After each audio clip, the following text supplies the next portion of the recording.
18분 하나의 몸은 한 가지로 본다. 하나의 몸은 한 가지로 본다. 이것은 이제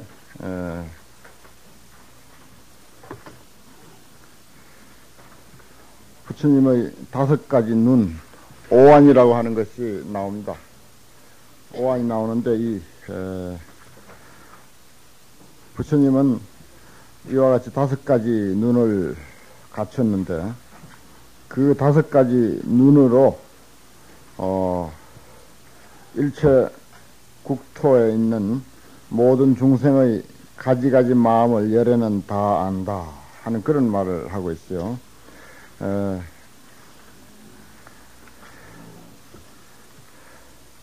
내용은 5가지 눈이지만은 사실은 동일체이기 때문에 국토와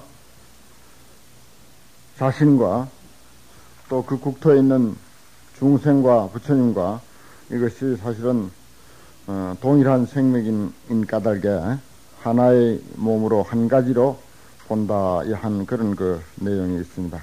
그러나 또 그 가운데 한 가지이면서도 또 차별된 것, 그래서 그것을 이제 평등법과 차별법 이렇게 이제 표현을 하는데, 동일 생명이라고 하는 것은 무차별, 차별이 없는 것, 그리고 이제 평등한 이치. 그 평등한 이치는 부처나 중생이나 정말 평등한 것이고, 또 수행이 있든 없든 남녀노소 아무런 관계없이 동일하고 또한 평등하다 하는 그런 입장이죠. 그러면서 사실은 또 우리 입장에서 보면은 그 평등을 우리가 제대로 수용 못하니까 우리 입장에서 보면은 분명히 차별된 것이 있습니다. 차별된 것이 있다고요. 그 차별한 것에서 중생이니 부처니 하는 것이 나눠지고, 또 중생들에게는 눈으로 따지자면은 유관이 겨우 있을 뿐이죠. 물론 사람에 따라서 다소의 차이가 있겠지만은 지혜의 눈을 다소 갖춘 사람도 있을 것이고, 무슨 또 뭐 심한이라고 우리가 흔히 쓰는 그 심한, 또 무슨 아름다움을 이해하는 어떤 신면이라고 할까요? 뭐 여러 가지 그런 그 차별된 안목, 견해 이런 것을 우리가 나눌 수는 있습니다. 그러한 그 동일자와 또는 차별된 그런 그 차별상을 우리가 어떻게 이해해야 할 것인가? 바다의 물결을 우리가 두고 생각을 하면은, 물결은 파도에 따라서 각양각색입니다. 동쪽에서 서쪽으로 물결 치는 것도 있고, 서쪽에서 동쪽으로 치는 물결도 있고, 남쪽에서 북쪽으로, 북쪽에서 남쪽으로 각양각색일 것이고, 또 바람의 강도에 따라서 큰 물결, 작은 물결 여러 가지가 있을 것입니다.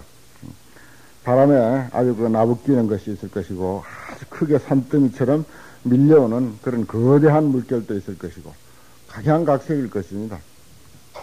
그것이 이제 차별상이죠. 우리 중생이나 부처의 외적인 현상들, 그것이 이제 차별상입니다. 부처다, 중생이다 하는 그런 차별상, 또 오안을 갖췄느냐, 오안을 갖추지 못했느냐 하는 그런 등등의 차별상.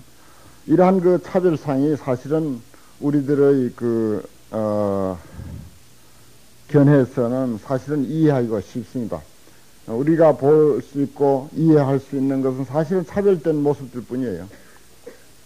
그런데 그건 이제 우리의 그 견해, 우리의 견해 속에 그냥 머물러 있으면은 사실은 공부할 필요도 없죠. 우리가 반야바라밀 할 필요도 없습니다.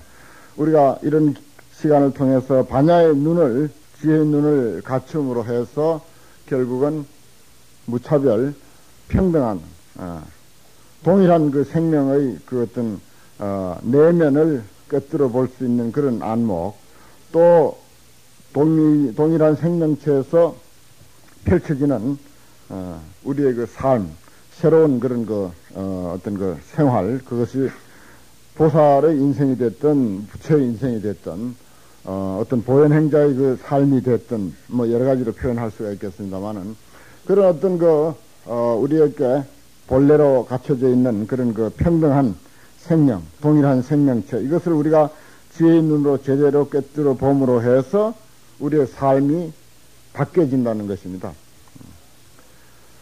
삶이 바뀌어지고 정말 우리의 현재의 그 여러 가지 불합리한 삶을 합리한 삶으로 아주 어두운 삶을 아주 광명스러운 그런 그 삶으로 전환할 수 있는 그 계기, 그것을 우리가 어디서 찾을 것인가? 지혜의 눈으로 우리가 본래 갖추고 있는 무한한 공덕, 지혜, 능력, 이러한 그 생명력, 이러한 나의 참모습, 이것을 이제 우리가 보고 찾아내서 쓰는데 뭐 뜻이 있다, 이렇게 볼 수가 있는 것이죠.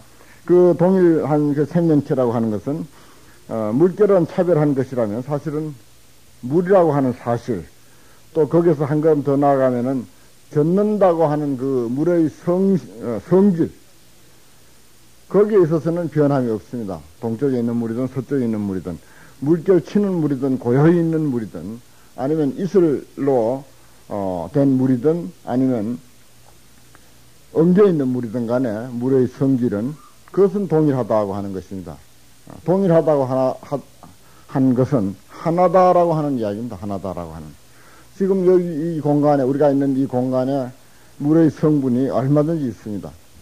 이 공간에 충만해 있는 이 물의 성질이나 저 서천 호수에 있는 물의 성질이나 이게 나눠져 있지가 않아요. 하나로 연결되어 있습니다. 하나입니다, 또. 그러한 그 입장에서 우리가 그 어떤 그 동일자의 그 생명체를 좀 이해하려고 하는 그런 어떤 하나의 그 방법 또는 그런 길이 안 되겠나 하는 그런 생각도 우리가 해볼 수가 있습니다. 그냥 막연하게 이건 부처님이나 이해할 수 있고 지혜가 있어야 이해할 수 있는 것이다, 이렇게만 밀어버릴 것은 아닙니다. 물론 확실한 것은 확연히 그 깨달은 안목, 거기에서 확실한 어떤 그 발견이 있겠지만은 우리들의 사변과 우리들의 그 사량이라고 그러죠. 사량 분별, 우리들의 그 사고력, 이것도 그렇게 시시한 건 아니에요. 사실은 아주 소중한 것이고, 또 이것도 어떻게 보면은 본래 우리가 갖추고 있는 어떤 저 밑에 있는 그 깨달음의 성질의 한 그 파장으로 그렇게 우리가 본다면은 이 또한 우리들의 그 망상 분별이라고 하는 또 어떤 그 사고, 우리들의 그 중생으로서의 어떤 그 의식작용, 이것도 무시할 것은 못 된다 하는 그런 이야기입니다. 이것도 아주 소중한 것이고, 우리들의 의식작용 이 또한 사실은 저 밑에 있는 본래 통일되어 있는 하나로 되어 있는 그 생명체의 한 파장으로 그렇게 우리가 이해한다면 이것도 이것을 통해서 우리의 망상 분별을 통해서 뭔가 동일자를 또는 생명체를, 진실한 우리의 생명을 이해하려고 하는 그 노력이 결코 무가치한 것은 아니다 하는 그런 생각을 할 수가 있으리라고 봅니다. 수보리야 어떻게 생각하느냐? 열애가 유관이 있느냐? 예, 그렇습니다. 세존이시여, 열애께서는 유관이 있습니다. 또 수보리야 어떻게 생각하느냐? 열애는 천안이 있느냐? 천안이 있습니다. 수보리야 어떻게 생각하느냐? 열애가 해안이 있느냐? 그렇습니다. 세존이시여, 열애는 해안이 있습니다. 그 다음 법안이 있느냐? 법안이 있습니다. 불안이 있느냐? 불안이 있습니다. 이렇게 해서 유관, 천안, 해안, 법안, 불안, 이렇게 이제 5가지 안목, 이것은 어떤 그 외형적인 눈이 아니겠죠. 안목이고 견해고 그럴 것입니다. 그것을 뭐 눈이라고 해도 틀린 표현은 아니죠. 우리가 눈이 없다고 무엇을 그 예를 들어서 물건을 고르는 눈이 없다고, 뭘 볼 줄 아는 눈이 없다고, 이런 표현을 이제 하지 않습니까? 그런데 그 사람이 눈이 없는 건 아니죠. 안목이 없다, 소견이 없다 하는 그런 이야기지, 정작 어떤 그 포도송이 같이 생긴 그 눈이 없다 하는 그런 이야기는 아닐 것입니다. 여기서 마찬가지 우리도 이해해야 할 그 면은 어떤 그 특정한 그런 어떤 형체의 눈을 가지고 있는 것으로 그렇게 이해해서는 안 될 것입니다. 여기서 유관이라고 하는 것은 그대로 우리가 분별할 수 있는 그 능력의 한계에서 눈을 유관이라 이렇게 합니다. 사물을 보고 붓다, 검다, 뭐 희다 이러한 것들을 분별할 줄 알고 크다, 작다 이런 것들을 분별할 줄 아는 막 그런 안목이 유관이고, 그 다음 천안이라고 하는 것은 뭐 아시는 대로 이것은 천안통이라고 해서 일종의 신통의 하나죠. 예를 들어서 산하 석벽이 무장해라 그런 말을 쓰거든요. 이를테면 벽이 가려져 있는데도 벽 그 너머에 육안으로서는 안 보이지만은 이 천안으로서는 볼 수 있다 하는 것입니다. 예를 들어서 지금 집에 손님이 왔는지 도둑이 들어왔는지 다 알 수 있는 것, 볼 수 있는 것, 여기서 관을 집으로 보내면은, 내 관을 집으로 보내면은 그것을 충분히 육안으로 보고 알 수 있듯이 그렇게 볼 수 있는 것, 이걸 이제 천안이다 이제 그렇게 이야기하죠. 그래서 천안통 그렇게 합니다. 그 다음에 해안이라고 하는 것, 이것은 그야말로 지혜의 눈이죠. 이건 뭐 그런 천안하고도 또 차원이 다릅니다. 천안하고도 전혀 차원이 다른 그런 아주 반야의 안목, 반야의 안목, 반야의 안목이다 이렇게 이제 볼 수가 있고, 그 다음 법안이라고 하는 것은 글자대로 뭐 해안하고 뭐 불안하고 법안하고 이것이 세 가지가 큰 차이가 있는 것은 아니지만은 거기다 이제 차별을 둔다면은 이것은 그대로 진리를 이해하는 그런 그 어떤 세계, 또 그런 어떤 안목, 이것을 법안이라고 하죠. 진리를 이해하는 안목, 그리고 우리 지혜의 눈이 열렸다, 이거하고는 가만히 아주 미세한 차이를 우리가 둔다면은 충분히 차이를 둘 수 있을 것 같아요. 그 다음에 불안하는 것, 이것은 이제 그야말로 부처만이 같은 안목이다. 법안까지는 이를테면은 다른 어떤 그 수행인도 어쩌면 갖출 수가 있고, 또 여기 천안 해안까지는 조금 수행이 부족하더라도 또 갖출 수가 있습니다. 올라올수록 이제 자꾸 깊어지고 어려워지는 그런 단계다 이렇게 이제 보면 되겠습니다.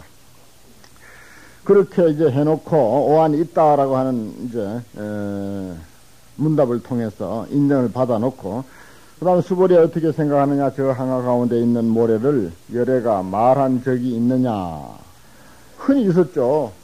항아강의 모래수, 걸핏하면 항아강의 모래수 이야기했잖아요, 부처님이 사실은. 네, 그렇습니다. 세존이시여, 열애께서는 그 모래를 말씀하셨습니다. 자주 이야기하셨어요. 수보리가 어떻게 생각하느냐.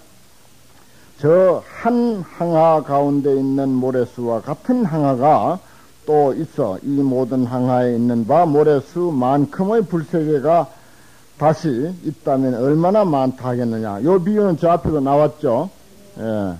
항아강 모래수를 이야기해놓고 그 모래수자처럼 많은 항아강이 있고 그 한 항아마다 있는 모래수, 이렇게 이야기를 하고 있습니다.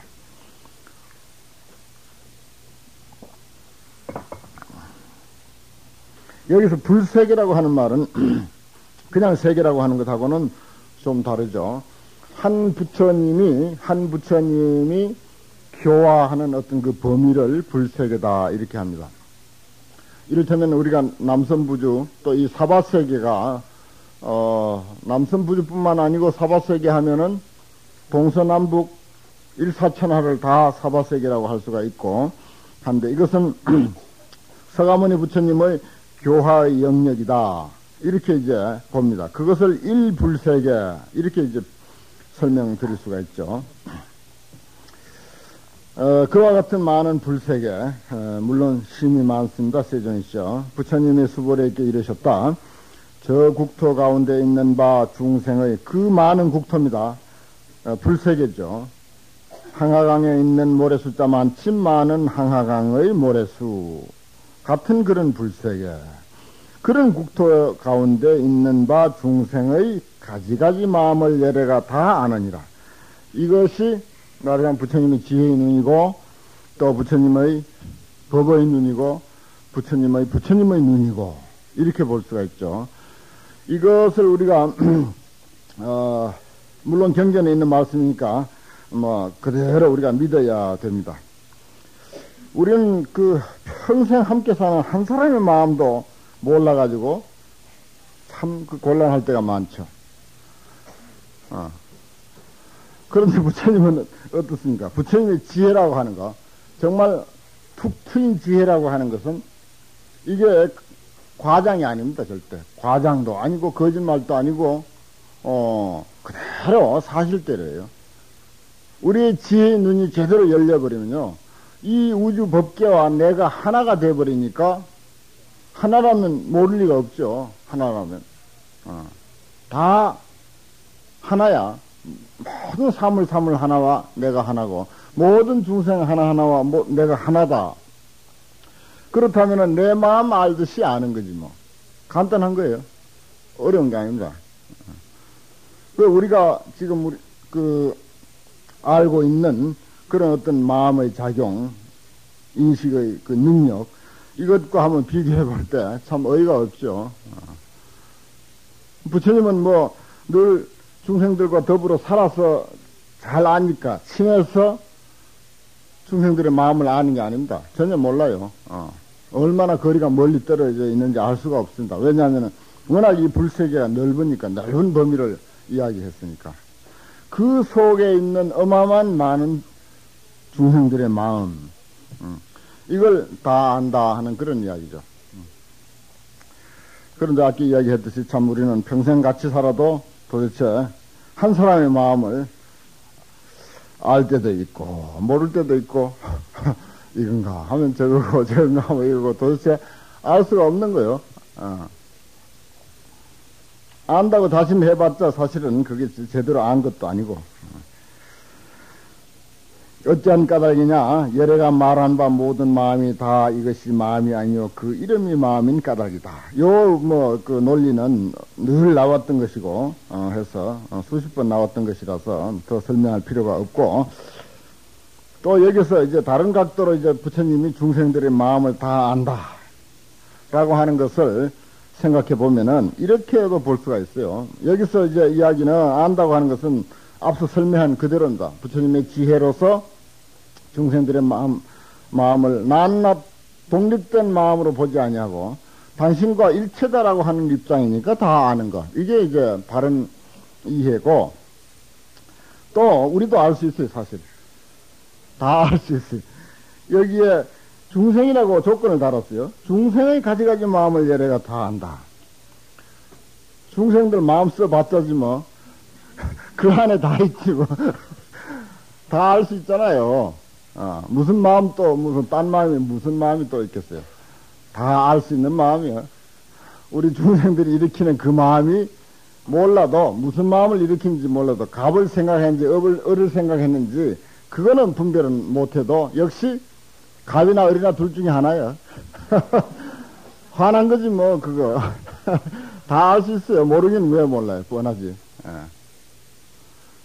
그렇게도 우리가 이해할 수가 있겠죠, 사실은. 그리고 보면 우리도 중생들 마음 다 알 수 있습니다. 부처님 마음은 모르지. 부처님 마음은 몰라도 중생들 마음은 알아. 왜냐? 내가 중생이니까. 내가 살아온 인생살이, 또 내가 일으키는 마음, 그 마음이 그 마음이지 뭐. 전혀 다른 게 없어요. 그 마음이 그 마음입니다. 하나도 다르지 않습니다. 설사 좀 달라봤자 50보 100보고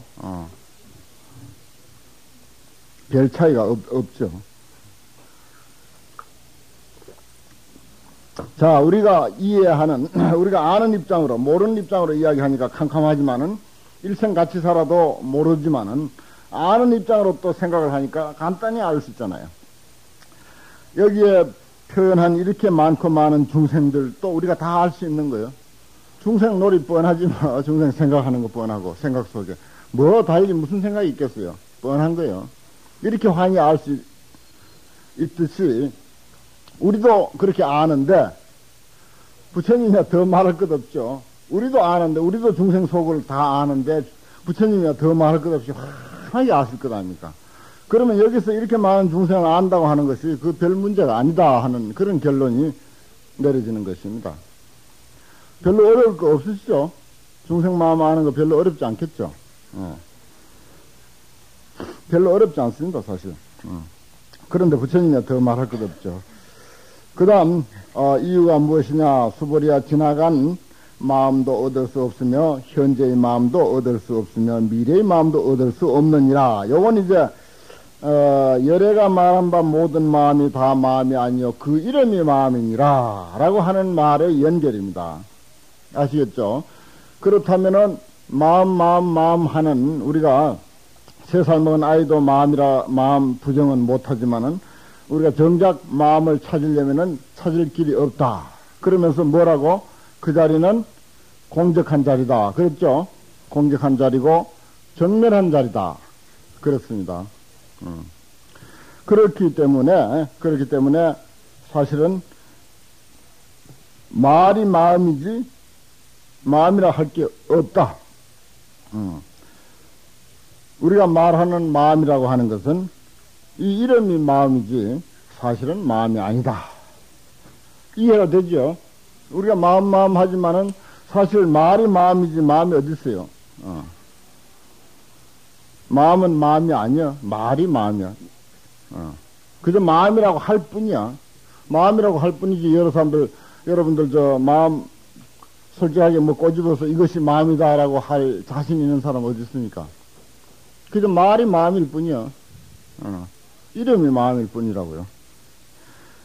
그러면 그 다음 구절은 이해하기가 간단하죠. 뭐 지나간 마음도 얻을 수 없고 현재의 마음, 미래의 마음 또한 찾을 길 없고 얻을 수 없다. 여기서 글자대로 불가득해서 얻을 수 없다라고 했지만은 사실 찾을 수도 없고 잡아낼 수도 없다. 이렇게까지 생각할 수가 있습니다. 찾을 수가 없는 거예요.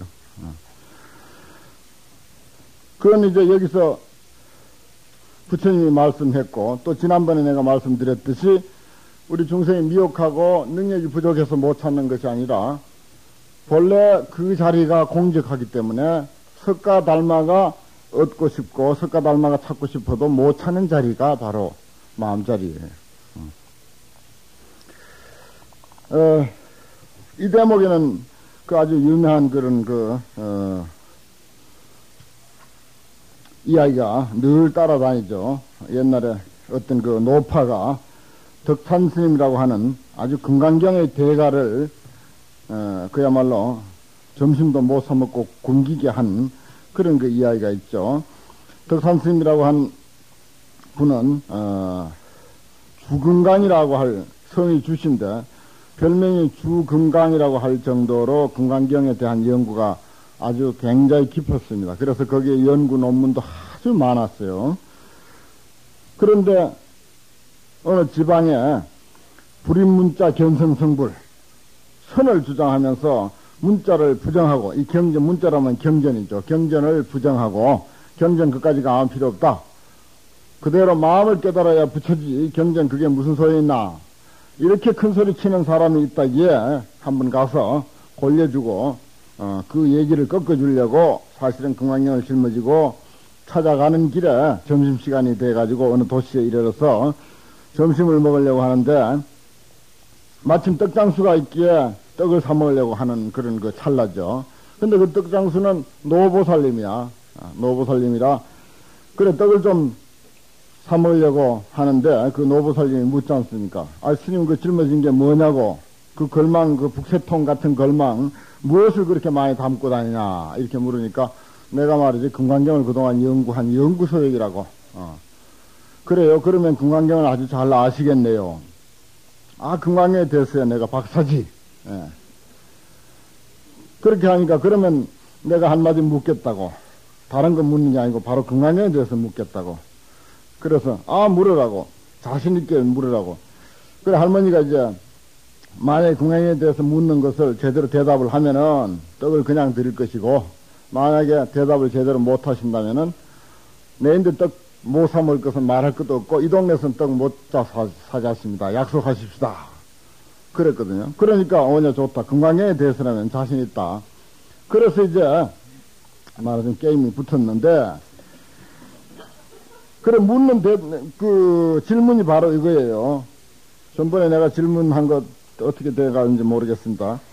일체 법도 법 아닌 것도 다 버려라. 그런데 뭘 가지고 전법 오늘도 금방 뭐 우리는 전법자 어쩌고 저쩌고 그래서 하는데 뭘 가지고 전법을 하려고 하는지 이제 금강경 배우고 나서는 전법 할 생각 하지 말아야지. 버리라고 했으니까. 그죠? 버리라고 했으니까. 최소한도 이런 데 대해서 고민을 좀 해야 돼요. 그래야 뭔가 속에 조금 열립니다. 또 이런 데 대해서 그냥 웃고 말 것이 아니라 정말 이게 진짜 살아있는 공부거든요. 이게 진짜 창구법입니다. 정말 제대로 공부해. 불교 공부라고 하는 것은 문자에 있는 게 아니라 바로 그런 어떤 세계에 대한 어떤 그 안목. 여기에 아주 기기묘묘한 그런 그 어떤 그 무엇이 열립니다, 사실은. 여기에 이 노파가, 이 노부살님이 바로 과거신 불가득, 현재신 불가득, 미래신 불가득. 과거, 현재, 미래의 모든 마음을 찾을 길이 없다고 했는데 스님은 무슨 마음을 가지고 점심을 자시렵니까? 이랬거든요. 점심이라고 해서 점칠점자하고 마음심자라. 하루의 중심에 점을 찍는다. 이렇게 이제 돼 있어요. 옛날에 어릴 때 그 운동회 때 보면 그때는 한문으로 점심이라고 해가지고 터뜨리면 점심이라고 하는 게 나오는데 그때 한문 글자가 이거대. 그 중국식이라 그대로. 점 찍는다 이거요. 요건 이제 하루의 중심이란 뜻이지. 한낮이니까. 한낮에 이제 점을 친다. 이게 점심 그대로 점심이죠. 점심이라는 말이 그대로입니다. 그래 어느 마음에다 점을 찍으시렵니까? 점심을 자시겠다니까. 마음이 없는데, 찾을 길이 없는데, 과거, 현재, 미래 모든 마음을 찾을 길이 없는데 어느 마음에다 점을 찍으시렵니까? 그런데 거기에 대한 설명은 없거든.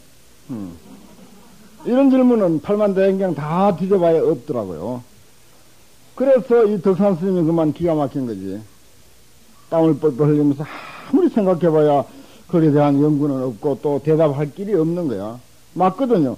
부처님의 말씀은 마음이 없다고 했는데 당신은 마음에다 점을 찍겠다고 했으니까 그 틀린 소리 아니야. 법을 버리라고 했는데 법을 가지고 전하겠다니 그건 어떻게 된 거예요? 그런 이제 문제에 봉착한 거라. 그래서 대답을 못하고 말하자면 그날 철철 굶고 약속한 대로만 그 노부살림 데는 떡 하나도 못 사먹고 그 동네에서는 그냥 아예 떡을 못 사먹고 결국 굶은 채 용담 스님이라고 하는 일을 이제 찾아가게 된 거죠. 스님 괜히 그렇게 대도하는 그런 금강경 짊어지고 다녔었지 말고 금강경 연구만 하지 말고 여기 용담 스님이라고 꽤 괜찮은 스님이 있으니까 거기 가서 한번 친견해보라고 이렇게 해서 용담 스님을 이제 그 스님이 찾아가게 되는 거죠. 참 정말 훌륭한 스승을 만난 거죠. 용담 스님이 훌륭한 스승이 아니라 노보살님이 훌륭한 스승이죠. 그랬을 때 어떻습니까? 평생 금강경 연구를 했는데 그 질문 하나를 대답 못했으니까 그 순간부터 다른 생각 아무것도 없었을 거예요 아마. 그게 화들 겁니다. 이야, 과거심, 현재심, 미래심이 없다고 했는데 없는 게 아니라 찾을 길이 없다. 또 생각해봐야 요것이 마음이다라고 내놓을 게 없고 그렇다고 마음이 없는 건 또 아니야. 3살 먹은 동자도 마음 부정할 사람은 없듯이 마음을 부정할 길은 없어. 그러나 찾을 길은 또 없어. 그래서 그 생각에 오로지 그냥 일념이 되어버린 거죠. 그래도 아직도 말이지 어떤 학자적인 거만, 자기 어떤 공부에 대한 암한심, 이것이 이제 남아 있어가지고 노부살이 이렇게 그렇게 당하고도 아직도 이제 정신을 못 차려서 그 스님 계시는 절에 이제 들어가면서 어떤 노장님이 이렇게 절 문 앞에 이렇게 보이는 거요. 보아하니까 용담 스님 비슷해 보여. 처음 봤지만은 느낌이. 그래서 이제 들으라고 용담 하더니 용불견 담불견이구나. 용도 보이지 아니하고 못도 보이지 않구나. 용용자 못담자죠. 용도 없고 못도 안 보이구나 하고 그 용담 스님 들으라고 이제 그렇게 한 거예요. 정신을 아직도 이제 못 차린 거지. 어쨌든 그 기백, 그 폐기, 이것이 또, 어떻게 보면 참 가짠치만은 그러나 그런 기백이 공부를 하게 하는, 정말 크게 눈을 뜨게 하는 아주 좋은 그런 그릇이 되기도 합니다. 그런 것들도 우리가 자녀들 교육이라든지 어떤 개인의 어떤 기질이라든지 이런 것들을 그런 것까지도 우리가 감안을 해서 생각을 해야 합니다, 사실은. 그러니까 이 용담 스님이 첫 그 말을 받아가지고 그대가 진정 용담에 왔네. 그대가 진정 용담에. 용이 있는 못에 왔다. 용이 사는 못에 왔다라고 이렇게 이제 해서 객선을 이제 받아들였다 하는 그런 이야기죠.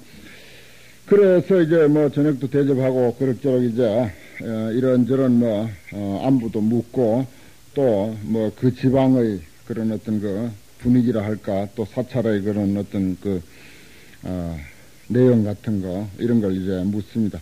객실에서 이렇게 객선들이 이제 해지하고 처음 만나면요, 처음에 이제 처음 묻는 것이 어느 절에서 왔습니까? 객실에 이제 해지하고 나서 이제 걸망을 지고 다니다 보면은 어레이 그렇게 이제 객실에서 모이게 되거든요. 그럼 뭐 저쪽에 전라도에서 산 스님, 뭐 경상도에서 산 스님 곳곳에서 모인다고요. 그럼 이제 어느 절에서 왔습니까? 그 다음에 대중은 얼마나 사셨습니까? 얼마나 살았냐? 이제 이런 이제 질문으로부터 또 대중에는 누가 있었느냐? 그 예를 들어서 결제 중에 뭐 법거량은 법담이죠. 법거량 아시죠? 전번 내가 권장해 드렸죠. 법거량은 없었느냐? 또 있었다면 그 광경을 하면 설명하라 한다든지 이런 그 교환들을 합니다. 그런 정보를 이제 서로 나눠져 있었던 이야기들을. 그러면 이제 해제하고 며칠만 안 되면 이제 전국 소위 그 사찰에서 있었던 일들, 그 결제 중에 있었던 일들이 다 퍼져요. 뭐 전혀 뭐 신문이나 방송 안 타도 많이 알게 됩니다. 이제 그런 그 풍속이 쭉 그 있어 왔어요. 지금도 물론 그렇습니다만. 그래, 영남스님도 사실은 쓸데없는 이야기만 그렇게 뭐, 대중이 몇이냐, 뭐, 먹고 살기는 어렵지 않느냐, 뭐, 이런 이야기 하다가, 밤을 이제, 밤이 깊어갔어요. 밤이 깊어가가지고, 덕산스님은 이제 객실로 이제, 내려보내는데, 밖을 보니까 캄캄히 어두웠어요. 그래서 영담스님이 작은 이 촛불 하나 켜가지고, 신을 찾으라고 이렇게 건네줍니다. 건네주는 순간, 덕산스님이 이제 봤죠. 받아가지고 어두우니까 신을 찾으려고 하는데 그 순간 영담스님이 확 불어서 그 촛불을 꺼버렸다 하는 그런 이야기입니다. 촛불을 끄는 그 순간 어떻게 되겠습니까? 예? 촛불을 끄는데 어땠다고? 예? 한번 대답해봐요. 지금 뭔가 눈치챘는 모인데. 촛불을 끄시면 캄캄하지 뭐 별 수 있어요? 깨달았다고 자꾸 이제 대답하고 싶어가지고 깨달았다고 대답을 자꾸 하시는데 어두워졌다. 이 사실을 알아야 돼요. 그걸 놓친다고 사람들이. 캄캄한 그 환히 밝던 그 순간 불을 꺼버리니까 어두워져 버렸잖아요. 철저히 어두워지니까 진짜 이 사람 마음속에는 철저히 밝음이 이제 나타난 거지. 그래서 이제 그 순간 깨달았다. 뭐 그 정상적인 순서입니다만은, 그래서 비로소 덕산스님이 거기서 이제 깨닫고, 정말 그 이튿날 아침에 자기가 그동안 연구하고 애지중지하고 곳곳에서 모았던 온갖 금강경에 대한 자료들을 전부 법당 앞에서 이제 태워버리고, 정말 천하의 온갖 재주를 다 가졌다 하더라도 약 1호를 뭐 태회 그 하나의 작은 그 먼지를 이 큰 호응에다 던지는 것과 같구나. 자기가 그동안 가지고 있던 그런 능력과 재주와 지식 이런 것들이 정말 하나의 먼지고 지혜의 세계라고 하는 것, 깨달음의 세계라고 하는 것은 그야말로 이 태화공 끝없이 넓은 태화공처럼 그렇게 크구나. 그런 그 실토를 했죠. 그 덕산스님이 그 깨달으신 뒤에 그 소감을 그렇게 이제 비력을 했습니다. 그러니까 우리가 지식의 세계라고 하는 것과 지혜의 세계라고 하는 것, 이 사건을 가지고 우리가 지식과 지혜의 그 차이를 잘 이야기를 합니다. 이건 꼭 우리가 염두에 새겨둬야 하고, 불자라면 또 불교를 공부하는 사람이라면 이 깨달음의 세계에 대한 그런 어떤 그 막연한 동경도 좋고, 또 거기에 대한 열렬한 탐구도 좋고 이것이 꼭 있어야 되고 깨달음의 세계에 대한 것을 우리가 인정하고 믿어야 되는 것 이게 중요한 것입니다. 정말 우리의 마음의 눈이 제대로 열렸을 때 우리가 지금 알고 있고 보고 있고 한 이거하고는 다르다는 거죠. 달라도 뭐 아주 영 다른 것은 아닙니다. 사실 그대로예요. 그대로인데 그대로라고 하는 그 사실 속에서 또 다르다고 하는 거. 꿈속에서 보던 산 하나, 꿈 깬 산 하나, 꿈에서 본 친구나, 꿈격을 본 친구는 똑같아요. 그 얼굴은 똑같습니다. 그 산처는 똑같아요.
그러나 반드시 꿈깬 세계, 그야말로 지혜의 눈이 열린 그 세계, 뭐 이것에 대한 그런 그 이해와 믿음과 또한 거기에 대한 탐구, 또 거기에 대한 열망, 뭐 이런 것이 우리가 불교 공부하는 사람에게는 꼭 그 있어야 할 그런 부분입니다. 물론 뭐 기도를 하고 뭘 하고 하는 거 다 좋지만은 궁극적으로는 이 깨달음에 대한 열망, 또 깨달음에 대한 어떤 그 탐구심, 이런 것들을 참 필요로 하죠. 그래서 덕산 스님의 그런 말씀을 통해서 우리가 보면은 아마 틀림없이 우리의 지식 세계하고는 전혀 다른 세계가 분명히 있다고 하는 것. 이걸 우리가 아무리 뭐 불교에 대한 그 초보자라 하더라도 믿을 수가 있다 하는 것입니다. 자신의 그 평생 수집한 금강경 자료 논문들 싹 다 태우면서 내가 그동안 정말 천하에 나같이 지식 있는 사람이 없고 나같이 패기 있는 사람이 없고 나는 정말 이 불교학에 있어서 제일 인자다 이런 정도로 생각했던 그 자신의 그 자신감, 재주, 능력, 이것은 그야말로 이 태공의 먼지에 불과했었다는 거예요. 먼지에 불과했었다. 정말 진짜 반의 눈을 뜨고 보니까 이것은 먼지에 불과했다 하는 그런 이야기입니다. 이 대목은 우리가 그것을 꼭 한 번쯤 덕산과 용담의 그 참 깨달음, 그리고 그 노보살님이 덕산 스님을 깨닫도록 촉발시켜준 것, 그 인문의 덩어리를 던져준 것, 그 인문 때문에 사실은 더욱더 크게 깨달았을 것입니다. 뭐 그런 것을 우리가 높이 기리기 위해서라도 꼭 한번 짚고 넘어가야 할 그런 대목입니다.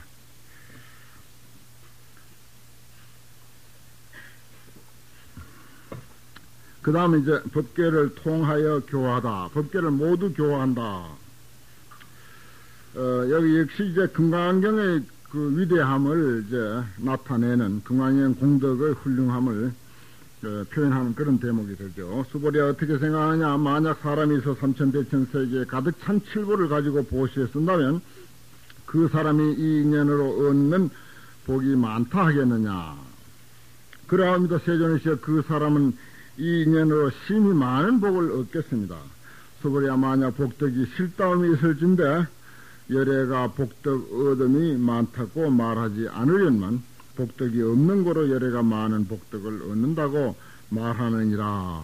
이건 이제 말하자면 삼천대천세계의 그 어떤 그에 대한 올바른 이해, 그리고 뭐 그와 같은 그런 그 어떤 보시의 복이라 하더라도 그 복의 본질을 이해하는 그런 그 길을 가르치고 있죠. 그 다음에 제20분 색과 상을 여의다. 수보리야 어떻게 생각하느냐.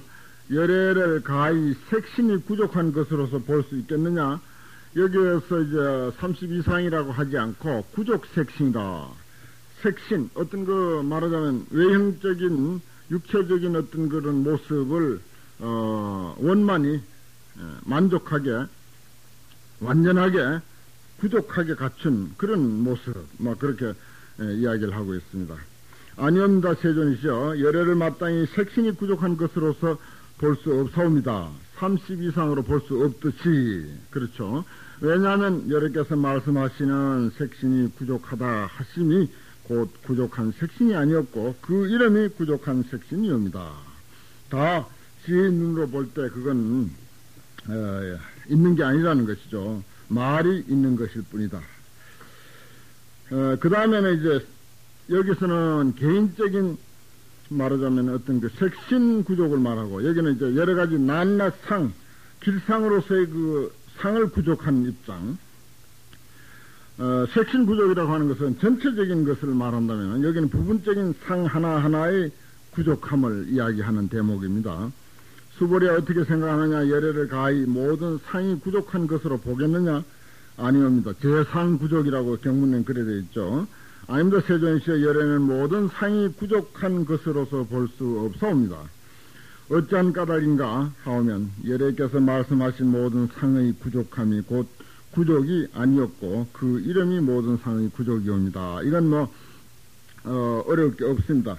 색신구족과 제상구족. 색신구족은 전체적인 것이라면 제상구족은 길상스러운 거 30 이상 80 정도 하나하나 낱낱에 대한 그런 그 구족한 모습. 전체적으로 보나 낱낱으로 보나 손가락 하나하나 발가락 하나하나 머리털을 하나하나로 보든 아니면 몸 전체로 보든 그것은 해안으로 볼 때 이와 같은 결론이 나올 수밖에 없다. 이렇게 뭉뚱그려서 이해하십시오.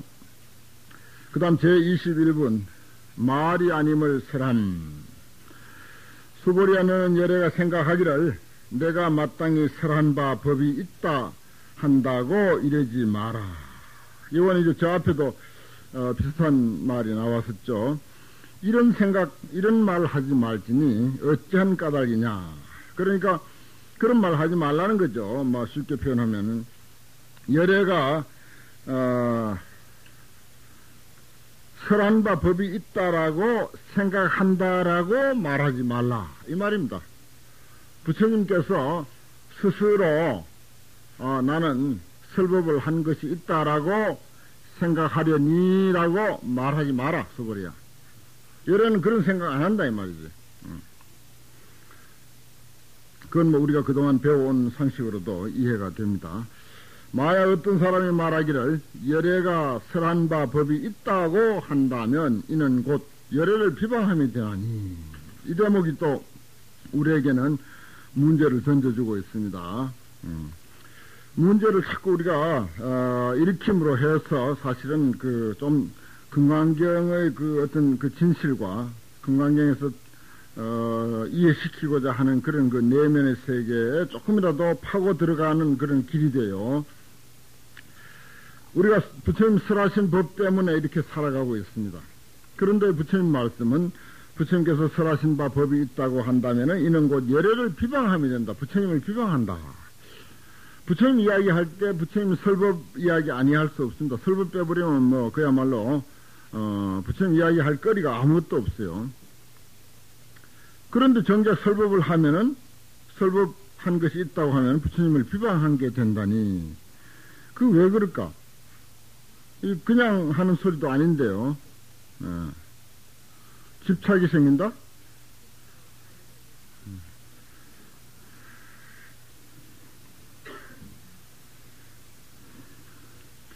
잘 안 들리는 것은 안 들은 걸로 하겠습니다.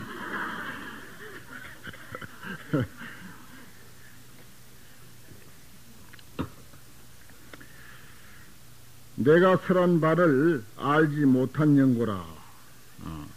열애를 비방함이 되나니 내가 설한 바를 알지 못한 연고니라.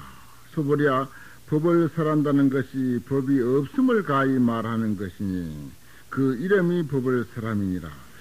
법이 없음을 말하는 것이니 그것도 조금 번역이 좀 그러네요. 가만히 있어. 그 보살님 책 번역 어떻게 해놨어요? 그 대목. 수보리야 법을 설한다는 것은 법을 가히 설할 것이 없음을 이름하여 법을 설법이라 한다. 번역 같이 됐는데, 설법이라고 하는 것, 여기서 그대로, 글자대로, 여기서 경문대로 그대로 보면은, 법을 설한다고 하는 것, 법 가히 설할 것이 없다. 이래 있죠. 여긴 법이 없음을 가히 말하는 것이니라 그렇게 됐는데 조금 어색하죠. 법 가히 설할 것이 없음을 이름하여 설법이라고 한다. 법 가히 설할 것이 없다. 법 설할 것이 없다 이 말이에요. 가히 빼버리고 법을 설할 것이 없는 것을 이름해서 설법이라고 한다. 설할 것이 없는 걸 가지고 설법이라고 하니까 설법이라고 하는 것은 어떻게 됩니까? 이제 공허해버려요. 아무것도 없어져 버립니다. 설할 것이 없는 걸 가지고 설법이라고 하기 때문에 설법이라고 하는 존재가 없어요. 그렇죠? 우리 그냥 상식적인 논리로도 안 그렇습니까? 법 설할 것이 없는 걸 가지고 설법이라고 하니까 그 설법은 이름뿐이지. 그렇죠? 설할 것이 없는 걸 가지고 설법이라고 하니까 그것은 설법이란 말뿐이지 설법의 실체는 없는 거예요. 그건 이해가 되시죠? 그렇다면은 부처님께서 설법했다라고 하는 것이 어떻게 부처님을 비방한 소리밖에 안 되지. 설법할 게 없으니까 설법한 것도 없고 설법할 게 없는 것을 가지고 설법이라고 하잖아요. 여기서. 그런데 부처님이 설법했다 하면 그거는 설법한 게 있는 것이 되어버리니까 설법한 것이 있는 게 되어버리니까 그래서 이런 말이 해당이 되는 것입니다. 그래 이해하고 그건 이제 설법에 대한 그 내용이고 어쨌건 설법도 우리가 우리의 상식으로 참 귀중합니다. 법 그냥 애지중지해야 되고 법보시가 좋고 또 뭐 이 법이 있는 곳은 바로 부처님이 계시는 곳이고 법을 보는 자는 나를 보고 나를 보는 자는 법을 본다. 그저 법이라고 하는 것이 우리 뇌리에 꽉 박혀 있어요. 거기에 대한 금강경식 이해, 다시 말해서 반야의 해안으로, 반야의 눈으로 봤을 때 여기에 설법에 대한 것, 뭐 저 앞에도 설법에 대한 것이 나왔습니다만은 특히 이 대목이 아주 더욱 명쾌하게 파헤친 것입니다. 명쾌하게. 설법의 문제. 우리가 설법의 문제를 어떻게 이해해야 될 것인가. 이 금강경을 자꾸 많이 읽으라고 하는 이유가 참 있습니다. 이런 것이 얼른 납득이 안 가는데 자꾸 읽다 보면은 뭔가 정말 부처님의 진실한 뜻을 아련풋이라도 짐작할 수 있을 것 같아요. 그때 해명수보리가 부처님께 말씀드렸다. 세존이시여 잠옷 어떤 중생이 미래세 이 법 설하심을 듣고 믿는 마음을 내오리까? 요 질문이 아주 적절한 질문입니다. 그렇죠? 그 앞에 내용을 우리가 좀 생각해 본다면 지극히 적절한 질문이 되어버렸어요. 정말 제대로 질문이 나올 자리에 나왔습니다. 왜냐? 우리가 알고 있는 설법 너무나도 우리 머릿속에 가슴속에 정말 강력하게 남아있는데 여기서 말하는 설법이라고 하는 법을 설한다고 설법이라고 하는 것은 법 가히 설할 것이 없는 것을 이름하여 설법이라고 한다. 내가 지금 하고 있는 것 지금 요 번역하고는 좀 다르죠? 다른 거 참고로 그렇게 내가 말한 대로 적어 놓고 한번 살펴보십시오. 법 설할 것이 없는 걸 가지고 설법이라고 하니까 그 우리가 생각하던 설법하고는 다르잖아요. 영 다르잖아. 그러니까 해명수보리가 있다가 여기다 꼭 또 해명이라고 붙였다. 이것도 이유가 있습니다. 고도의 지혜를 필요로 해. 고도의 지혜를 필요로 해야 있어야 이게 이해가 된다 이 말이야. 뭔가 가슴에 와 닿는다 이거죠. 그러니까 해명이라고 여기 와서 탁 붙여준 거예요. 이 경전의 구절 하나하나가요 그냥 놓여진 글자가 없습니다. 사실 알고 보면. 그래서 일문일자가 시진불이라 그런 말 막 쓰는 거예요. 한 글자 한 문장이 그대로 참 붙여다. 이건 이제 물론 법화경 신봉자들이 하는 말이지만은 어느 경에든지 다 해당되죠. 일문 일자가 참 부처다. 한 글자 한 구절이 다 정말 부처의 마음이 뚝뚝 떴는 거죠. 여기에 해명이라고. 왜 그냥 수보리 하다가 이 대목에 와서 왜 해명이라고 탁 힘을 줄 때 딱 힘을 준 거예요. 해명이라고 딱 해야 이 자리에는 돋보이는 거죠. 뜻이 살아나고. 그리고 질문이 이런 이야기를 듣고 어떤 중생의 미래세, 지금 우리 같이 이렇게 말세 이런 이야기 듣고 믿는 마음을 내겠습니까? 아무것도 설한 게 없는 게 설법이라니. 그게 도대체 뭔 소리요? 믿음을 내겠습니까? 하는 것입니다. 그러니까 요런 데는 우리가 자꾸 읽음으로써 깊이 새겨보고 마음에 또 되새기고 그렇게 해서 이해가 되어야겠죠. 부처님께서 말씀하셨다.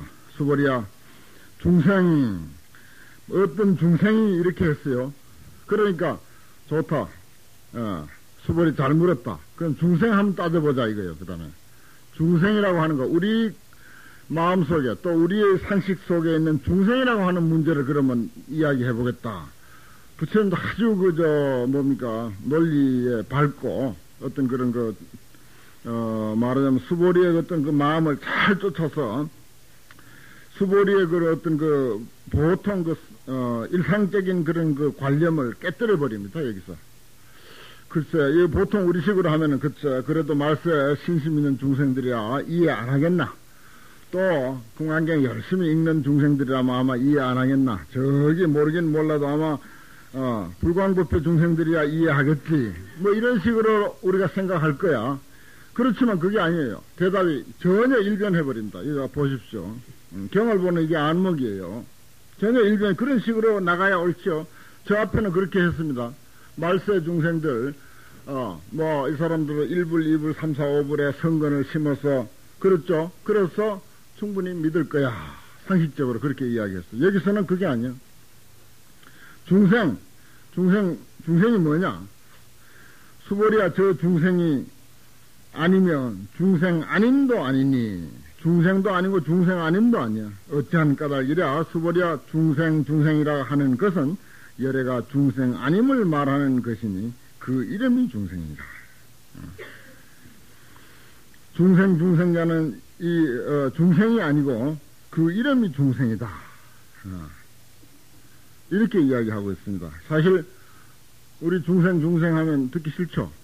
좀 처음에 한두 번은 괜찮은데 나중에 자꾸 들으면 듣기 싫죠. 왜 그런가? 속에 부처가 있으니까.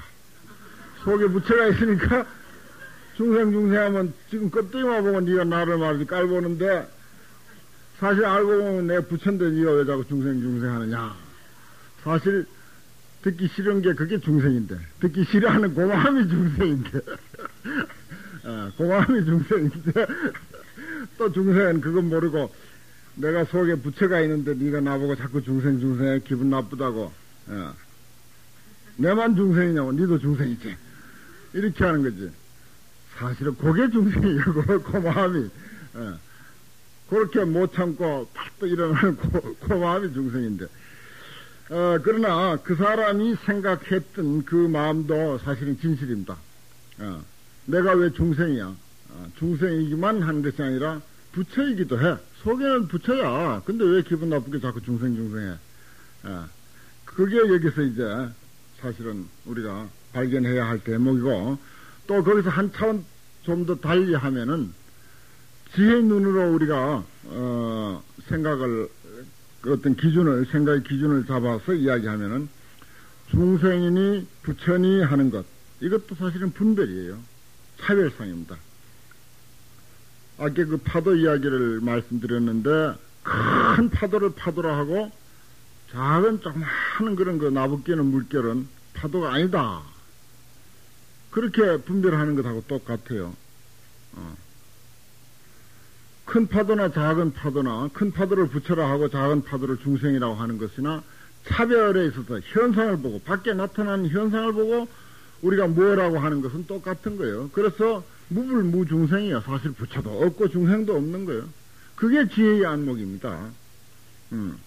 그러니까 수보리 질문도 참 적절했어요. 여기 기가 막히게 이 설법 내용에 대해서도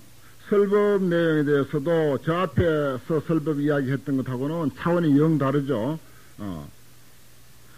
설법이라고 하는 것은 법 가히 설할 것이 없음, 법 설할 것이 없는 것을 가지고 설법이라고 한다. 그래, 수보리도 겨우 이해한 거야. 겨우 이해하니까 해명 수보리가 있다가 지혜에 출중한 수보리가 있다가 그 소리 듣고 어떤 말세 중생들이 그거 제대로 믿겠습니까? 제대로 납득이 가겠습니까? 이렇게 하니까 부처님이 놓칠세라. 중생의 문제를 한번 다뤄보자 그러면. 중생의 문제를 한번 철저히 한번 다뤄보자 이거요. 철저히 다룬다고 해봤자 긴 이야기 없는 거요. 간단해 그냥. 중생이 아니라 그 이름이 중생이라. 간단해요. 그 속에 다 포함되어 있죠. 그 속에 사실은 속에는 부처다라고 하는 그런 내용도 포함되어 있고 그보다 더 정확한 그 표현은 본래 중생도 부처도 그런 분별은 없는 것. 그 다음 제22분 법은 가히 얻을 것이 없음, 법 가히 얻을 것이 없음. 수보리가 부처님께 말씀드렸다. 세존이시여 부처님께서 안욕따라 삼맥 삼보리를 얻으심은 얻은 바가 없음이 되옵니까? 안욕따라 삼맥 삼보리를 저 앞에서 얻었다라고 하는 안욕보리를 얻은 데 대한 것, 그리고 또 설법한 데 대한 것, 그것이 이제 나왔었죠. 그때 내가 여러 번 반복해서 설명을 한 기억이 있는데 그 문제를 여기서 또 한번 다루네요. 부처님께서 말씀하시기를 옳다 그러니라. 수보리야, 여기는 이제 그야말로 아예 처음부터 얻은 바가 없음이 되옵니까? 이렇게 물었어요. 얻은 바가 있습니까? 라고 묻지 않고 얻은 바가 없습니까? 이렇게 물은 것입니다. 다르죠. 얻은 바가 있습니까? 하는 것하고 얻은 바가 없으면 됩니까?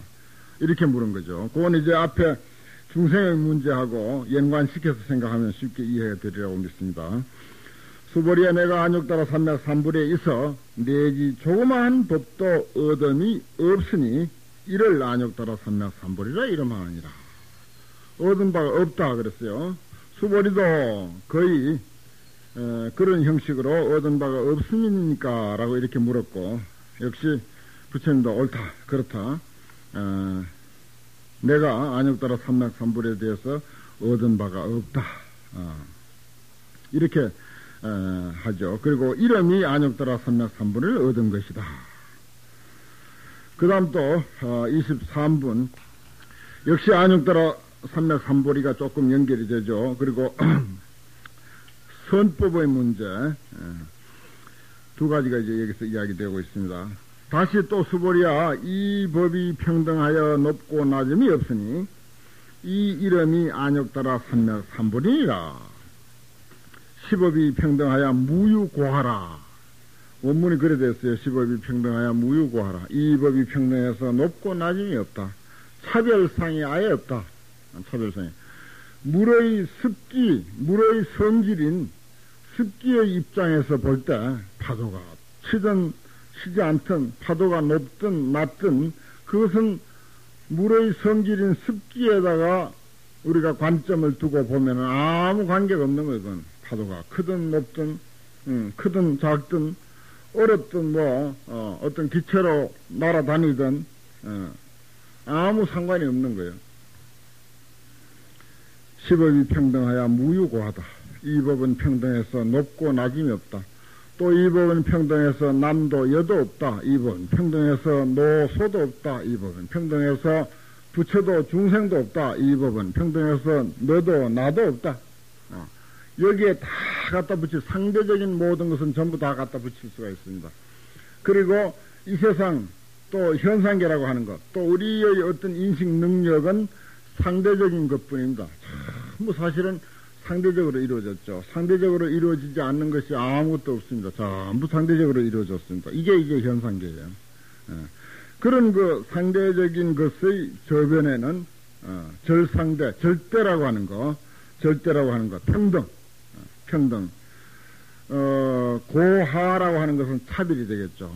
이것저것 차별, 높다, 낮다, 높다, 낮다, 남자, 여자, 또, 늙다, 젊다, 동서, 남북, 이런 모든 것들은 차별이 되고, 현상계는 또 그렇게 되어 있죠. 그러나 그 저변에, 통일된 하나의 그 진실 생명, 그것은 말하자면은, 평등한 것이다. 그리고 이것을 우리가 막연하게 이 법원 하니까 또, 그 평등한 법이 어디쯤에 있는가, 땅 밑에 있는가, 이런 생각도 또 얼른 들 때가 있어요. 근데 쉽게, 우리가 이해하는 길은 우리의 마음자리에다 두고 생각을 하면은 제일 이해가 빠릅니다. 우리의 마음의 원리에다 두고 생각을 하면은, 그게 납득이 가요. 우리가 전번에도 내가 말씀드렸지만은 아침에 일어나면서 지금 이 순간까지 얼마나 많은 차별상, 얼마나 많은 마음의 작용, 의식작용을 했느냐 이거예요. 지금도 내가 말하는 거 하나도 놓치지 않잖아요. 가 하면 가라고 알고, 고 하면 고라고 아는 것. 그것이 전부 차별상인데 그 차별상을 하나도 놓치지 않는 것입니다. 마음의 작용이라고 하는 것은 1찰나에 900생멸 한다 그래요. 1찰나에 900생멸 한다. 쉽게. 1찰나라고 하는 것은 또 뭐 1초의 뭐 900분의 1이라든가 어쨌다든가 하여튼 그래요. 그 우리가 마음이 한번 일어나고 사라지는 것이極짧은 순간입니다. 아주 짧은 순간이에요. 그렇게 짧은 순간에 수없이 많은 그런 그 차별을 일으키고 작용을 하는데 그 일어난 자리는 어떻습니까? 평등해요. 하나예요. 또 정멸해. 공적하고 정멸해. 그러니까 하나일 수밖에 없는 거예요. 그래서 그것은 평등한 것이고.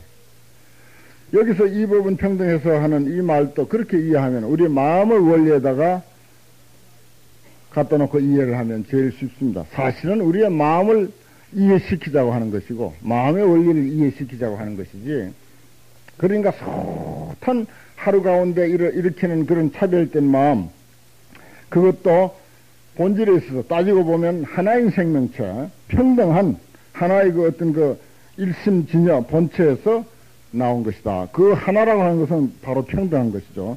그래서 그 자리에는 높고 낮음도 없고 남도 여도 없고 밤도 낮도 없고 이런 평등한 체니까 정멸하니까 그럴 수밖에 없는 거죠. 그래서 이런 이야기가 아마 이해된다 이렇게 봅니다. 이 법은 평등해서 높고 낮음이 없으니 이 이름이 안욕따라 삼명삼불이니라. 그러면은 우리의 깨달음이라고 하는 것도 결국은 마음의 본체 이것을 두고 하는 소리고 여기에 개합했을 때 이것을 깨달았을 때 아니 깨닫기 이전에 바로 그 자리를 두고 안욕따라 삼명삼불이라고 하는구나. 이렇게 알 수가 있습니다. 여기 그대로 설명이 이것이 이름이 안욕따라 삼명삼불이다 그랬어요. 거기에는 어떻습니까? 거기에는 고하가 없으니까 그 다음에 금강경에서 제일 문제됐던 건 뭐라고? 아상, 인상, 중생, 수자상. 그게 설명이 나와야 당연하겠지. 아도 없고 인도 없고 중생도 없고 수자도 없이 이 얘기가 나와야 당연하겠죠. 당연히 나오잖아요. 그 다음에 그 자리에 우리의 진실생명 자리, 마음 자리, 우리의 본성 자리, 본 마음입니다. 우리 일으키는 마음이 아니에요. 아시겠죠? 그거 분별해서 이해해야 합니다. 물론 지금 우리가 일으키는 마음도 저기 근본 자리에서 하나의 작용이면은 틀림이 없으나 그러나 그것을 하나로 취급해서 이야기할 때도 있고 여기에서 지금 이야기한 것은 그것을 나눠놓고 이야기하는 것입니다. 공적한 우리의 마음자리, 평등한 마음자리, 남녀 차별상이 나눠지기 이전 마음자리. 그러니까 한 생각 일어나기 이전 마음자리입니다. 그 다음에 한 생각 일어났다 하면은 벌써 그건 차별상이에요. 전부 딱 보잖아요. 보면은 보는 내가 있고 보이는 대상이 있지 않습니까? 잠에서 딱 깨었다. 뭔가 들려. 그러면 듣는 놈이 있고 들리는 대상이 있어. 벌써 그건 나눠진 거예요. 차별이라. 그 한 생각이 일어나면 이미 만상이 한 생각을 통해서 다 벌어지는 거예요. 그럼 한 생각이 일어나기 이전 자리가 공적한 자리고 정멸한 자리죠. 그게 평등한 자리. 여기서 말하는 평등한 자리죠. 그건 곧 안욕따라 삼맥삼보리요. 바로 보리라고요. 그 자리가 바로 보리 자리예요. 그럼 그 자리에 중생도 없고 부처도 없는 자리인데 무슨 아상인상 중생수자상 그 느저분한 것이 있을 까닭이 없는 거지. 아니 부처도 없는 자리에 무슨 아상인상 중생상이 있어. 그 자리에 우리의 마음 진실생명 그 자리 한 생각 일어나기 이전 자리 공적 영지한 그 자리 정멸한 자리 여기 정멸한 말 여러 번 나왔습니다만 바로 그 자리에 우리가 그동안 계속 문제시했던 아상인상 중생상 수자상은 문제가 되지 않는 거죠. 그 자리엔. 그러니까 그 자리에 우리가 아까 입정을 했는데 입정의 그 진실한 의미는 법문을 하기 전에 언제나 우리가 입정을 하는데 입정의 진실한 의미는 바로 그 자리 한 생각도 일어나기 이전 자리. 법문이 어디서 나왔느냐? 부처님 법문이라고 합시다. 부처님 법문이 어디서 나왔냐? 어디서 나왔어요? 한 생각도 일어나기 이전 자리에서 나온 거예요. 우리가 말로 하자면은 이런 설명이 틀렸어. 틀린 설명인 줄 알고 지금 설명하는데 그러나 이렇게 바뀌어 또 설명할 길이 없다고요. 한 생각 일어나기 이전 자리에서 부처님 법문이 나왔어. 그러면은 법문하기 전에 입정하는 이유를 아시겠죠? 부처님 법문도 한 생각 일어나기 이전 자리에서 나왔고 법문을 듣는 우리도 한 생각 일어나기 이전 자리에서 출발해서 법문을 듣는 거예요. 그러면 이제 입정의 진정한 의미. 그런데 입정하면은 어떻게 됩니까? 공적해집니까? 정멸해집니까? 한 생각 일어나기 이전 자리로 돌아가집니까? 돌아가줘야 돼요. 다 잘 돌아가리라고 생각이 듭니다. 일단 정렬한 자리, 그 자리를 지키리라고 생각이 들어요. 또 그렇게 노력해야 되고요. 그것입니다. 바로 여기 아주 참으로 좋은 대목입니다. 이 구절이요. 금강경에서 턱 높이 사는 그런 대목입니다. 십업이 평등하여 무유고하다 아주 돋보이는 자리예요. 그리고 어제 나왔던 조금 내가 설명을 제대로 못하고 넘어간, 일체법이 결시 불법이니라. 일체법이 다 불법이다라고 한 대목. 그런 것들. 그런 건 사구계하고는 관계없이 아주 그 사구계 못지않게 아주 돋보이는 그런 그 구절들이죠. 일체법이 다 불법이다. 어제 기억나십니까? 예. 그 다음에 여기는 뭐라고? 이 법이 평등하여 무유고하다. 이런 것은, 이왕이면 원문으로 좀 외워두십시오. 시법이 평등하여 무유고하다. 그래야 어디서 한번 써먹고 또 유식하는 소리도 또 듣고, 친구들인데 한번 써먹으십시오. 이 법. 시법이 평등하여 무유고하여 니께 어디 쓰면 내께 어디냐?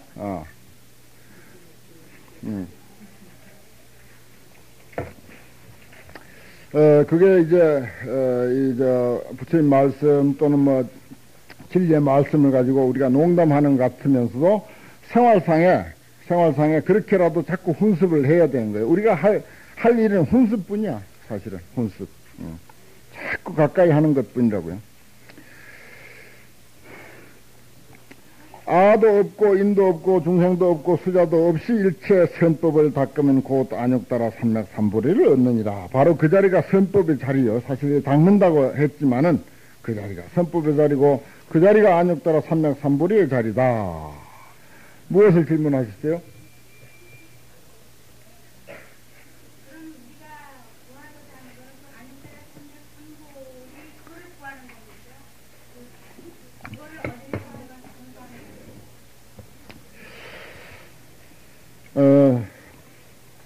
말을 하자면, 그렇죠. 말을 하자면은, 안욕따라 삼맥삼보리를 구한다고 하지만은, 그건 맞아요. 우리 상식으로 맞지만은, 그동안 금강경 공부를 해온 바에 의하면은, 안욕따라 삼맥삼보리는 사실 본래로 구할 것도 아니고, 또 안 구할 것도 아니라, 그래서 사실은 구할 수도 없는 거 이미 있는데 어디를 구해요? 예를 들어서 손으로 물건을 잡는다. 손으로 물건을 잡는다. 이게 손이야. 이게 손이라고요. 그런데 사실은 안욕따라 삼맥삼보리 입장에서는 이게 안욕따라 삼맥삼보리고 이것도 안욕따라 삼맥삼보리라. 그러면 뭘 가지고 뭘 잡는단 말입니까? 그렇지만은 우리가 또 안욕따라 삼맥삼보리를 우리 입장에서 닦아야 되고 구해야 되니까, 그러면서도 또 일면 우리가 알고 보면 안욕따라 삼맥삼보리 그렇게 구해지는 게 아니에요. 그렇게 구하는 것은 아니니까, 구하는 것이, 구한다고는 하지만은 사실은 이름이 구하는 것이지. 예. 이 이름이 구하는 것일 뿐이요. 이 논문을 여러 편 써야 되겠네, 이거.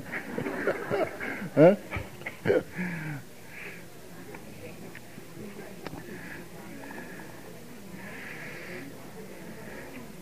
그 말 이해하십니까? 금강에서 계속 우리가 그렇게 공부해왔죠. 우리가 안욕따라 삼맥삼보리를 구하는 것이면은 틀림없으나, 그러나 안욕따라 삼맥삼보리는 우리가 무엇을 사물을 구하듯이 그렇게 구해지는 게 아니에요. 그러니까 구한다고는 하지만 이 이름이 구하는 것이다. 말이 구하는 것이다. 그렇게 된 것입니다. 꼭 뭐 장난하는 같이 말 장난하는 같이 그렇게 돼가고 있어요. 수보리야 말한 바 선법이라고 하는 것은 열애가 곧 선법이 아님을 말하는 것이니 그 이름이 선법이니라. 그것도 보살님이 물은 대답되네. 그것도 진정한 선법. 우리가 이게 상식적으로 선악, 어떤 윤리적인 그런 선악이 아닙니다. 윤리적인 그런 선악이 아니에요. 진짜 좋은 법이에요, 이거는.